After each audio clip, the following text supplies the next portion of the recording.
We see the fourth reason in verse 14. For as much then as the children are partakers of flesh and blood, he also himself likewise took part of the same, that through death he might destroy him that had the power of death, that is, the devil. Christ came to partake of flesh and blood, to become a mortal human being like us. He did this so that on our behalf he might destroy him who had the power of death, the devil. Satan is the only one who can separate man's soul from God through spiritual death. Jesus' death brought divine judgment on Satan, sentencing him to be bound for 1,000 years, as we read in Revelation 20, verses 2 and 3, and in finally consigning him to an eternity of torment in the lake of fire, as we read in Revelation 20, verse 10.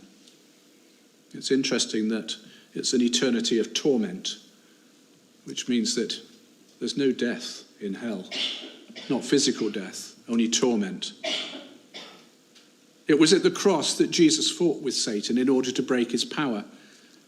And it was in the 9th hour during those final few moments when he cried out in agony. Do you remember those words? Eli, Eli, lama sabachthani. My God, why hast thou forsaken me?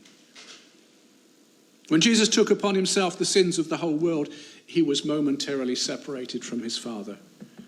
And when we consider what that agony of separation really meant, and only when we consider what that agony of separation really meant, can we begin to realize and understand the true cost of the sacrifice that Jesus made at Calvary.